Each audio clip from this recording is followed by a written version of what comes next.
ಬಾರ್ದು ಬರಲಿ. ಆಯ್ತಾಯ್ತು ತಗೋ, ಕೀ ಹಾಕೋ. ಬಿದ್ದೋಗ್ತೀಯ, ನಾನು ಎತ್ಕೋತೀನಿ ಬಾರೋ.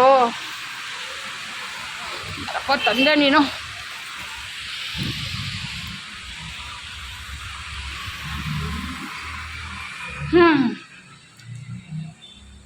Hi my YouTube family, welcome back to new vlog. ಬಾಗರ್ ಕುಟುಂಬಕ್ಕೆ ಎಲ್ಲರಿಗೂ ಸ್ವಾಗತ. ಎಲ್ಲರೂ ಹೇಗಿದ್ದೀರಾ ಕಮೆಂಟ್ ಬಾಕ್ಸಲ್ಲಿ ತಿಳಿಸಿ.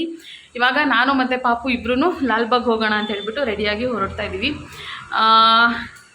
ಇವಾಗ ಹೊರಡ್ತೀವಿ, ನೋಡೋಣ ಎಷ್ಟೊತ್ತಾಗುತ್ತೆ ಬರೋದು ಅಂತ. ಸಂಜೆ ಬರಬೇಕು ಅಂತ ಪ್ಲ್ಯಾನ್ ನಮ್ದಿರೋದು, ನೋಡೋಣ ಎಷ್ಟೊತ್ತಾಗುತ್ತೆ ಅಂತ. ಹೋಗ್ಬಿಟ್ಟು ಬರ್ತೀವಿ. ಜರ್ನಿ ಹೆಂಗಿರುತ್ತೆ ಅದನ್ನೆಲ್ಲ ಕೂಡ ನಿಮ್ಮ ಜೊತೆ ಶೇರ್ ಮಾಡ್ಕೊತೀನಿ. ನಾನು ಮತ್ತು ಪಾಪು ಇಬ್ಬರೇ ಹೋಗ್ತಾ ಇರೋದು, ಹಾಗಾಗಿ ಸ್ವಲ್ಪ ಡಿಫ್ರೆಂಟು, ಚೆನ್ನಾಗೂ ಇರುತ್ತೆ ಎಕ್ಸ್ಪೀರಿಯೆನ್ಸ್ ಅಂತ ಅಂದ್ಕೊಂಡಿದ್ದೀನಿ. ಸರಿ ಬನ್ನಿ ಹೋಗೋಣ. ಅಂತೂ ಇಂತೂ ಧೈರ್ಯ ಮಾಡಿ ಮನೆಯಿಂದ ಅಂತೂ ಹೊರಟೆ. ಬಸ್ ಸ್ಟಾಪಿಗೆ ಬಂದು ಬಸ್ಸಿಗೆ ವೆಯ್ಟ್ ಮಾಡ್ತಾಯಿದ್ದೀವಿ. ಇಲ್ಲಿಂದ ಯಾವ ನಂಬರ್ ಬಸ್ಸಲ್ಲಿ ಹೋಗಬೇಕು, ಎಲ್ಲಿಗೆ ಹೋಗಬೇಕು, ಏನು ಮಾಡಬೇಕು ಏನೂ ಗೊತ್ತಿಲ್ಲ. ಅಲ್ಲಿಗೆ ಬಂದಮೇಲೆ ಮನೇಲೆ ಒಂದ್ಸಲ ಗೂಗಲಲ್ಲಿ ಚೆಕ್ ಮಾಡಿದ್ದೆ. ಅಲ್ಲಿಂದ ಒಂದು ಸ್ಟಾಪ್ ಹೋಗಿ ಆಮೇಲೆ ಅಲ್ಲಿಂದ ಲಾಲ್ಬಾಗ್ ಹೋಗಬೇಕು ಅಂತ ಹೇಳಿಬಿಟ್ಟು ನೋಡಿದ್ದೆ. ಆಮೇಲೆ ನನ್ನ ತಂಗಿಗೂ ಕೂಡ ಒಂದ್ಸಲ ಕಾಲ್ ಮಾಡಿ ಕನ್ಫರ್ಮ್ ಮಾಡಿಕೊಂಡೆ. ಸರಿ ಆಯಿತು ಅಂಥೇಳಿ ಮಾರ್ಕೆಟ್ಗೆ ಹೋಗಿ ಮಾರ್ಕೆಟಿಂದ ಲಾಲ್ಬಾಗ್ಗೆ ಅಲ್ಲಿಂದ ಬಸ್ ಇನ್ನೊಂದು ಚೇಂಜ್ ಮಾಡಿ ಅಲ್ಲಿಂದ ಇವಾಗ ಹೊರಡ್ತಾ ಇದ್ದೀವಿ. ಲಾಲ್ಬಾಗ್ ಹೋದ್ಮೇಲೆ ಅಂದರೆ ತುಂಬ ಖುಷಿಯಾಗೋಯಿತು. ಫಸ್ಟ್ ಟೈಮು ನಾನು ನನ್ನ ಮಗ ಇಬ್ಬರೇ ಅಂದರೆ ಈ ಥರ ಒಂದೇನಾದರೂ ಒಂದು ಜಾಗಕ್ಕೆ ಹೋಗಿ ನೋಡೋಣ ಅಂತ ಹೇಳ್ಬಿಟ್ಟು ಹೋಗಿರೋದು. ಒಂಥರ ನಾನು ಯಾವಾಗಲೂ ಒಬ್ಬರ ಮೇಲೆ ಡಿಪೆಂಡೆಂಟಾಗೇ ಇದ್ದೆ ಇಷ್ಟು ದಿನ ಅಂತ ಅನಿಸುತ್ತೆ. ಎಲ್ಲಾದರೂ ಹೊರ್ಗಡೆ ಹೋಗ್ಬೇಕಂದ್ರೆ ಅಮ್ಮ ಇರಬೇಕು, ಇಲ್ಲ ನನ್ನ ತಂಗಿ ಇರಬೇಕು, ಇಲ್ಲ ಯಜಮಾನ್ರಾದರೂ ಯಾರಾದರೂ ಇರಲೇಬೇಕು. ಜಾಸ್ತಿ ಎಲ್ಲಾದರೂ ಹೊರ್ಗಡೆ ಹೋಗ್ಬೇಕಂದ್ರೆ ಯಜಮಾನ್ರನ್ನ ಕೇಳಿ ಅವ್ರ ಜೊತೆ ಹೋಗ್ತಾಯಿದ್ದೆ. ಇವಾಗೇನೋ ಒಂಥರ ಧೈರ್ಯ ಬಂದಿದೆ. ಮತ್ತು ಇನ್ನೊಂದು ಏನು ಅನಿಸುತ್ತೆ ಗೊತ್ತಾ, ನನ್ನ ಮಗನೂ ನನ್ನ ಥರನೇ ಯಾವಾಗಲೂ ಯಾರ ಮೇಲಾದ್ರೂ ಡಿಪೆಂಡೆಂಟಾಗಿ ಇರಬಾರ್ದು ಅಂತ ಒಂದು ಥಾಟ್ ಬಂದುಬಿಟ್ಟಿದೆ ನನ್ನ ತಲೆಗೆ. ಹಾಗಾಗಿ ಏನು ಮಾಡ್ತೀನಿ ಅಂದರೆ ಇವಾಗ ಒಂದು ಸ್ವಲ್ಪ ಧೈರ್ಯ ಬಂದಿದೆ ಹೊರಗಡೆ ಎಲ್ಲಾದರೂ ಹೋಗೋದಕ್ಕೆ. ಚೆನ್ನಾಗಿತ್ತು ಎಕ್ಸ್ಪೀರಿಯೆನ್ಸು. ಒಂಥರ ಫ್ರೀ ಬರ್ಡ್ ಇದ್ದಂಗೆ, ಯಾರನ್ನೂ ಬನ್ನಿ ಅಂತ ಕರೆಯೋಂಗಿಲ್ಲ, ಏನಿಲ್ಲ. ಆರಾಮಾಗಿ ನಾನು ನನ್ನ ಮಗ ಓಡಾಡಿಕೊಂಡು ತುಂಬ ಚೆನ್ನಾಗಿತ್ತು. ವೆದರು ಕೂಡ ಚೆನ್ನಾಗಿತ್ತು. ಅಂಥ ಬಿಸಿಲಿಲ್ಲ, ಅಂಥ ಮಳೆ ಬಂದುಬಿಡುತ್ತೆ ಅನ್ನೋ ಭಯನೂ ಏನಿರಲಿಲ್ಲ. ಆರಾಮಾಗಿ ಹೋಗಿ ಎಲ್ಲ ಕೂಡ ನೋಡಿಕೊಂಡು ಬಂದ್ವಿ. ನಾನು ಮನೆಯಿಂದ ಹೊರಟಾಗ್ಲೇ 12 ಗಂಟೆ ಆಗೋಗಿತ್ತು. ಹಂಗಾಗಿ ಏನು ಮಾಡಿದ್ದೆ ಅಂದರೆ ಬಾಕ್ಸಿಗೆ ಪಾಪುಗೆ ಊಟನೂ ಕೂಡ ಹಾಕ್ಕೊಂಡು ಹೋಗಿದ್ದೆ. ಪಾಪುಗೆ ಹಾಲನ್ನು ಹಾಕ್ಕೊಂಡಿದ್ದೆ. ನನಗೇನು ತೊಗೊಂಡೋಗಿರಲಿಲ್ಲ. ಒಂದು ಹಣ್ಣು ತೊಗೊಂಡೋಗಿದ್ದೆ, ಕಿತ್ತಳೆ ಹಣ್ಣು. ಆಮೇಲೆ ಪಾಪುಗೆ ಹಾಲು ಬೇಕಾಗುತ್ತೆ ಅಂತ ಹೇಳ್ಬಿಟ್ಟು ಅವ್ನಿಗೆ ಹಾಲು ಕೂಡ ತೊಗೊಂಡೋಗಿದ್ದೆ ಎಕ್ಸ್ಟ್ರಾ. ಪಾಪುನ ಆಟ ಆಡಿಸ್ಕೊಂಡು ಫಸ್ಟ್ ಅವನಿಗೆ ಒಳಗೆ ಹೋದ ತಕ್ಷಣವೇ ಒಂಚೂರು ಒಳಗಡೆ ಹೋದ್ವಿ. ಆಮೇಲೆ ಒಳಗಡೆ ಹೋಗ್ಬಿಟ್ಟು ಅಲ್ಲಿ ಕೂತ್ಕೊಂಡು ಫಸ್ಟ್ ಪಾಪು ಊಟ ಮಾಡಿಸ್ಬಿಟ್ಟೆ. ಊಟ ಮಾಡಿಸಿ ಅವನಿಗೆ ನೀರೆಲ್ಲ ಕೊಡಿಸಿ ಆಮೇಲೆ ಒಂದು ಸ್ವಲ್ಪ ಹೊತ್ತು ಅವನಲ್ಲೇ ಆಟ ಆಡಿಸ್ತಾ ಇದ್ದೆ. ಆಮೇಲಿಂದ ಒಳಗಡೆ ಅದು ಗ್ಲಾಸ್ ಹೌಸ್ ಇದೆಯಲ್ಲ, ಅದ್ರ ತನಕ ಇನ್ನೂ ಹೋಗಿರಲಿಲ್ಲ.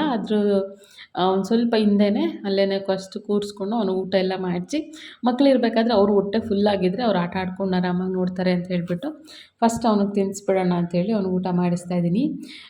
ಆರಾಮಾಗಿ ಕೂತ್ಕೊಂಡು ತಿನ್ಕೊಂಡ. ಎಲ್ಲ ಜನಗಳು ಓಡಾಡ್ತಿದ್ದು ಕೂಡ ನೋಡಿಕೊಂಡು ಆರಾಮಾಗಿ ಬೇಗನೆ ತಿನ್ಕೊಂಡ. ಒಂದು ಸ್ವಲ್ಪ ಹೊತ್ತು ಆದಮೇಲೆ ಹಣ್ಣು ಕೂಡ ತೊಗೊಂಬಂದಿದ್ದೆ, ಕಿತ್ತಳೆ ಹಣ್ಣು. ಅದನ್ನು ಕೂಡ ಬಿಡಿಸ್ಕೊಟ್ಟೆ. ಅವನು ಅದನ್ನು ಕೂಡ ತಿಂದ್ಬಿಟ್ಟು ಆಮೇಲೆ ಹೊರಟ್ವಿ ಅಲ್ಲಿಂದ. ಅಲ್ಲೇ ಫಸ್ಟು ಊಟ ಮಾಡಿಸ್ಬಿಟ್ಟೆ. ಆಮೇಲೆ ನನಗೂ ಸ್ವಲ್ಪ ಹಸ್ವಾಗ್ತಿತ್ತು. ಹಣ್ಣು ಬಿಡಿಸ್ಕೊಂಡು ನಾನು ಅರ್ಧ ಅವನು ಅರ್ಧ ಇಬ್ಬರು ಕೂಡ ಎಂಜಾಯ್ ಮಾಡಿಕೊಂಡು, ಮತ್ತು ಹಳ್ಳಿಲೆಲ್ಲ ಓಡಾಡ್ತಾಯಿತ್ತು ಮರದ ಮೇಲೆ, ಅದನ್ನು ತೋರಿಸ್ಕೊಂಡು ಪಕ್ಷಿಗಳನ್ನೆಲ್ಲ ತೋರಿಸ್ಕೊಂಡು ಬೇಗ ಅಲ್ಲೇ ಕೂತ್ಕೊಂಡು ತಿಂದು ಆಮೇಲೆ ಅಲ್ಲಿಂದ ಒಳಗಡೆ ಹೊರಟ್ವಿ. ಹಾಗೆ ನನಗೂ ಕೂಡ ಸ್ವಲ್ಪ ಹೊಟ್ಟೆ ಹಸ್ವಾಗ್ತಾಯಿತ್ತು. ಸರಿ ಅಂತ ಹೇಳ್ಬಿಟ್ಟು ಒಂದು ನಿಪ್ಪಟ್ಟು ಮಸಾಲೆ ಏನೋ ಒಂದು ರೆಡಿ ಮಾಡ್ತಾಯಿದ್ರು. ಬೇಲ್ಪುರಿ ಎಲ್ಲ ಬರುತ್ತಲ್ಲ ಅದೇ ಥರನೇ, ಆದರೆ ಇದು ನಿಪ್ಪಟ್ಟು ಹಾಕಿ ಮೆಜಾರಿಟಿ ಲೆವೆಲ್ ನಿಪ್ಪಟ್ಟಿರುತ್ತೆ. ಅದನ್ನು ತೊಗೊಂಡೆ. ಅದನ್ನು ಕೂಡ ತಿನ್ಕೊಂಡು ಹಾಗೆ ಒಳಗಡೆ ಗ್ಲಾಸ್ ಹೌಸ್ ಒಳಗಡೆನೂ ಹೋದ್ವಿ. ಏನಾಯಿತು ಗೊತ್ತಾ, ಒಳಗಡೆ ಬಂದಮೇಲೆ ಟಿಕೆಟ್ನ ಒಂಚೂರು ಅರ್ತ್ಬಿಟ್ಟು ಕೊಟ್ಟರು ಚೆಕ್ ಮಾಡಿಬಿಟ್ಟು. ನಾನು ಇನ್ನೇನು ಮುಗೀತಲ್ಲ ಅಂತ ಹೇಳ್ಬಿಟ್ಟು ಪಾಪು ಕೊಟ್ಬಿಟ್ಟೆ ಆಟ ಆಡೋದಕ್ಕೆ ಟಿಕೆಟ್ನ. ಅವ್ನಿಗೆ ಇಷ್ಟ ಆ ಥರ ಟಿಕೆಟ್, ಬಸ್ ಟಿಕೆಟ್ ಇರ್ಬೋದು, ಈ ಥರ ಏನಾದರೂ ಟಿಕೆಟ್ಗಳಿರುತ್ತಲ್ಲ ಅದನ್ನೆಲ್ಲ ಈಸ್ಕೊಂಡು ಆಟ ಆಡ್ತಾ ಇರ್ತಾನೆ. ಸರಿ ಅಂತ ಕೊಟ್ಬಿಟ್ಟೆ. ಇನ್ನೇನು ಒಳಗೆ ಬಂದ್ವಲ್ಲ ಅಂತ ಹೇಳ್ಬಿಟ್ಟು ಅದು ನೋಡಿದ್ರೆ ಇಲ್ಲಿ ಗ್ಲಾಸ್ ಹೌಸ್ ಒಳಗಡೆಗೂ ಕೂಡ ಎಂಟ್ರಿ ಆಗಬೇಕಂದ್ರೆ ಆ ಟಿಕೆಟ್ನ ತೋರಿಸ್ಬೇಕಂತೆ. ಟಿಕೆಟೇ ಇಲ್ಲ ನನ್ನ ಹತ್ರ. ಅವನು ಆಟ ಆಡಿಬಿಟ್ಟು ಡಸ್ಟ್ಬಿನ್ಗೂ ಕೂಡ ಹಾಕ್ಬಿಟ್ಟ. ಟಿಕೆಟೇ ಇಲ್ಲ, ಏನಪ್ಪ ಮಾಡೋದು, ತಿರ್ಗಾ ತೊಗೋಬೇಕಾ ಅಂತ ಕೇಳಿದೆ ಅವ್ರನ್ನ. ಏನು ಬೇಡ ಬಿಡಿ, ಆಯಿತು ಈ ಕಡೆ ಸೈಡಲ್ಲಿ ಹೋಗಿ ಅಂತ ಹೇಳ್ಬಿಟ್ಟು ಅಲ್ಲಿಂದ ಒಳಗಡೆ ಬಿಟ್ಟರು. ಒಳಗಡೆನೂ ಕೂಡ ಎಲ್ಲ ಚೆನ್ನಾಗಿತ್ತು. ಫಸ್ಟ್ ಟೈಮು ನಾನು ಬೆಂಗಳೂರು ಬಂದು ಇರೋಕ್ಕೆ ಶುರು ಮಾಡಿ, ಅಂದರೆ ಮದುವೆ ಆಗಿ 9 ವರ್ಷ ಆಯಿತು. ಒಂದು ಸಲಿನೂ ಹೋಗಿರಲಿಲ್ಲ ನಾನು ಫ್ಲವರ್ ಶೋ ನೋಡೋದಕ್ಕೆ. ಫಸ್ಟ್ ಟೈಮ್ ಹೋಗಿದ್ದು. ಈ ಸಲ ಯಾವುದೇ ಕಾರಣಕ್ಕೂ ಮಿಸ್ ಮಾಡ್ಕೋಬಾರ್ದು ಅಂತ ಹೇಳ್ಬಿಟ್ಟೇ ಹೋಗಿದ್ದು ನಾನು.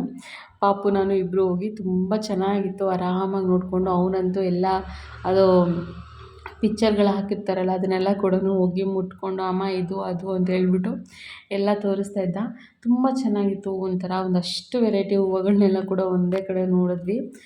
ಚೆನ್ನಾಗಿತ್ತು ಎಕ್ಸ್ಪೀರಿಯೆನ್ಸು. ಯಾರಾದರೂ ಹೋಗಿಲ್ಲ ಅಂದರೆ ಹೋಗಿ ನೋಡ್ಕೊಂಡು ಬನ್ನಿ ಅಂತ ಹೇಳ್ತೀನಿ. ಡಿಫ್ರೆಂಟ್ ಆಗಿತ್ತು. ನನಗಂತೂ ಫಸ್ಟ್ ಟೈಮ್ ಹೋಗಿದ್ದರಿಂದ ಇನ್ನೂ ತುಂಬ ಚೆನ್ನಾಗಿ ಅನ್ನಿಸ್ತು. ಆಮೇಲೆ ಈಚೆ ಒಂದಷ್ಟೆಲ್ಲ ಸ್ಟಾಲ್ಗಳೆಲ್ಲ ಇದ್ವು. ಅಲ್ಲೂ ಕೂಡ ಏನೇನು ಬೇಕು ಅದನ್ನೆಲ್ಲ ನೋಡಿಕೊಂಡು ಒಂದಷ್ಟು ಕ್ಯಾಂಡಿ ಅದನ್ನೆಲ್ಲ ಕೂಡ ತೊಗೊಂಡ್ವಿ. ಪಾಪು ಒಂದಷ್ಟು ಅವ್ನು ಚೂಸ್ ಮಾಡ್ದ, ಅದನ್ನು ಕೂಡ ತೊಗೊಂಡ್ವಿ. ಅದನ್ನು ಅಲ್ಲೇ ತೊಗೊಂಡ ತಕ್ಷಣ ಓಪನ್ ಮಾಡಿಸ್ಕೊಂಡು ತಿನ್ಕೊಂಡು ಬಂದ. ಇವಾಗ ಒಂದು 3-3:30 ಟೈಮ್ ಆಗಿದೆ ಅಂತ ಅನಿಸುತ್ತೆ. ಅಷ್ಟರಲ್ಲಿ ಅವ್ನಿಗೂ ಇನ್ನೊಂದು ಸ್ವಲ್ಪ ಹಸಿವಾಗಿರುತ್ತೆ ಮತ್ತು ತುಂಬ ಜಾಸ್ತಿ ಓಡಾಡಿದ್ನಲ್ಲ ಅಂತ ಹೇಳ್ಬಿಟ್ಟು ಅವ್ನಿಗೆ ಹಾಲು ತೊಗೊಂಬಂದಿದ್ದೆ. ಅದನ್ನು ಕೊಟ್ಬಿಟ್ಟು ಇನ್ನೊಂದು ಕಡೆ ಕೂತಿದ್ದೀವಿ. ಇವಾಗ ತುಂಬ ಚೆನ್ನಾಗಿರುತ್ತೆ ಇಲ್ಲಂತೂ ವೆದರು. ಇವಾಗ ಕೂತಿದ್ದೀವಲ್ಲ, ಅದೇ ಜಾಗದಲ್ಲಿ ಎದುರುಗಡೆ ಒಂದು ಹಾವು ಹೋಯ್ತು ಸರ್ ಅಂತ. ಭಯನೇ ಆಗೋಯ್ತು ನನಗಂತೂ. ಪಾಪು ಬೇರೆ ಇದ್ನಲ್ಲ ಜೊತೆಲಿ, ಸ್ವಲ್ಪ ಜಾಸ್ತಿನೇ ಭಯ ಆಗುತ್ತೆ ಆ ಥರ ಟೈಮಲ್ಲಿ ಪಾಪು ಇದ್ದ ಜೊತೆಲಿ. ಪಾಪುಗೂ ಸಿಕ್ಕಾಬಟ್ಟೆ ಟಯರ್ಡ್ ಅನಿಸ್ತಾ ಇತ್ತು. ಸರಿ ಆಯಿತು ಹೊರಟು ಬಿಡೋಣ ಅಂತ ಹೇಳ್ಬಿಟ್ಟು ಅವನೇ ಹಿಂಸೆ ಮಾಡ್ತಿದ್ದ. ಅಮ್ಮ ಅಂತ ಮನೆಗೆ ಹೋಗೋಣ ಅಂತ ಹೇಳ್ಬಿಟ್ಟು ಹೇಳ್ತಾ ಇದ್ದ. ಸರಿ ಅಂತ ಹೇಳಿ ಲಾಲ್ಬಾಗಿಂದ ಹೊರಟು ಈಚೆ ಬಂದ್ವಿ. ಬಸ್ ಸ್ಟ್ಯಾಂಡಿಗೆ ಬಂದು ಕೂತ್ಕೊಂಡ್ವಿ. ಅಷ್ಟರಲ್ಲಿ ನನ್ನ ಮಗನಿಗೆ ಫುಲ್ಲು ನಿದ್ದೆ. ಆ ಕಡೆ ತಿರುಗಿ ಈ ಕಡೆ ತಿರುಗಷ್ಟರಲ್ಲಿ ತೂಗುಡ್ಸಿ ಇನ್ನೇನು ಕೆಳಗೆ ಬಿದ್ದೋಗುನು. ಅಷ್ಟು ಫುಲ್ ನಿದ್ದೆ. ಸದ್ಯ ಅಲ್ಲೇ ನೋಡಿಕೊಂಡೆ, ಅವ್ನು ಎತ್ಕೊಂಡು ಅವನಿಗೆ ಮಲಗಿಸ್ಕೊಂಡೆ. ಅಂದರೆ ಮಲ್ಕೊಳ್ಳಿಲ್ಲ ಫಸ್ಟು. ಆಮೇಲೆ ನೋಡಿದ್ರೆ ಫುಲ್ ತೂಗುಡ್ಸ್ತಾ ಇದ್ದ. ಸರಿ ಅಂತ ಎತ್ಕೊಂಡು ಬಂದೆ. ನಿನ್ನೆ ಮನೆಗೆ ವಾಪಸ್ ಬಂದಮೇಲೆ ಜಾಸ್ತಿ ಏನು ವೀಡಿಯೋ ರೆಕಾರ್ಡ್ ಮಾಡೋದಕ್ಕೆ ಆಗಲಿಲ್ಲ. ಬಸ್ಸಲ್ಲಿ ಬರಬೇಕಾದ್ರೆ ಅವ್ನು ಮಲ್ಕೊಂಬಿಟ್ಟ. ಹಾಗಾಗಿ ಮುಂದೆ ವೀಡಿಯೋ ಕಂಟಿನ್ಯೂನೇ ಮಾಡೋಕ್ಕಾಗಲಿಲ್ಲ. ಮನೆಗೆ ಬಂದಮೇಲೆ ಆಟ ಆಡ್ತಿದ್ದ ಒಂದಷ್ಟೊತ್ತು. ಮತ್ತು ನನಗೆ ಸಿಕ್ಕಾಬಟ್ಟೆ ಟಯರ್ಡ್ ಆಗಿಬಿಟ್ಟಿತ್ತು. ಅದು ಪಾಪು ಕರ್ಕೊಂಡು ಒಬ್ಬಳೇ ಬೇರೆ ಹೋಗಿದ್ನಲ್ಲ, ಹಾಗಾಗಿ ಅವ್ನು ಹಿಡ್ಕೊಳ್ಳೋದು ಓಡಾಡೋದು ಎಲ್ಲ ಫುಲ್ ಸಿಕ್ಕಾಬಟ್ಟೆ ಟಯರ್ಡ್ ಆಗೋಯ್ತು. ಹಾಗಾಗಿ ನಿನ್ನೆ ವೀಡಿಯೋ ಕಂಟಿನ್ಯೂ ಮಾಡೋಕ್ಕಾಗಿರಲಿಲ್ಲ. ಇವತ್ತು ವೀಡಿಯೋನ ಎಂಡ್ ಮಾಡಿಬಿಡೋಣ ಅಂತ ಹೇಳಿಬಿಟ್ಟು ಶುರು ಮಾಡಿದೆ. ತುಂಬ ಚೆನ್ನಾಗಿತ್ತು. ತುಂಬ ಪಾಪು ಜೊತೆ ಸಖತ್ತಾಗಿ ಆಟ ಆಡಿದೆ. ನಮ್ಮ ಪಾಪ ಸ್ನಾನ ಮಾಡ್ತಾಯಿದ್ದಾನೆ. ಅವನೇ ಬಕೆಟಲ್ಲಿ ಕೂರಿಸಿದ್ದೀನಿ. ಆ ಕಡೆ ಒಂದು ಕಡೆ ನೋಡ್ಕೊಂಡು ಮಾತಾಡ್ತಾಯಿದ್ದೀನಿ. ತುಂಬ ಚೆನ್ನಾಗಿತ್ತು. ಪಾಪು ಕೂಡ ಸಿಕ್ಕಾಬಟ್ಟೆ ಎಂಜಾಯ್ ಮಾಡ್ದೆ. ನಾನು ಕೂಡ ಸಿಕ್ಕಾಬಟ್ಟೆ ಎಂಜಾಯ್ ಮಾಡಿದೆ. ಒಂದು ಸ್ವಲ್ಪ ಚೇಂಜ್ ಅನ್ನಿಸ್ತು. ಯಾವಾಗಲೂ ಒಬ್ರ ಮೇಲೆ ಡಿಪೆಂಡ್ ಆಗಿರ್ತಿದ್ದೆ ಎಲ್ಲರೂ ಹೋಗೋಣ ಅಂತಂದರೆ. ಫಸ್ಟ್ ಟೈಮು ನಾನೇ ರೆಡಿಯಾಗಿ ಹೋಗೋಣ ಅಂತ ಹೇಳ್ಬಿಟ್ಟು ಹೊರಟಿದ್ದು. ತುಂಬ ಚೆನ್ನಾಗಿತ್ತು ಎಕ್ಸ್ಪೀರಿಯೆನ್ಸು. ಖುಷಿ ಆಯಿತು ಹೋಗಿದ್ದಕ್ಕೂ ಕೂಡ. ಈ ವ್ಲಾಗ್ ನಿಮಗೂ ಇಷ್ಟ ಆಗಿರುತ್ತೆ ಅಂತ ಅನ್ಕೋತೀನಿ. ವಿಡಿಯೋ ಇಷ್ಟ ಆಗಿದ್ದರೆ ವಿಡಿಯೋಗೆ ಲೈಕ್ ಮಾಡಿ ಮತ್ತು ನನ್ನ ಚಾನಲ್ಗೆ ಸಬ್ಸ್ಕ್ರೈಬ್ ಮಾಡ್ಕೊಳ್ಳಿ. ಖುಷಿಯಾಗಿರಿ, ಖುಷಿನ ಹಂಚಿ. ನೆಕ್ಸ್ಟ್ ವ್ಲಾಗಲ್ಲಿ ಸಿಗ್ತೀನಿ. ಬಾಯ್.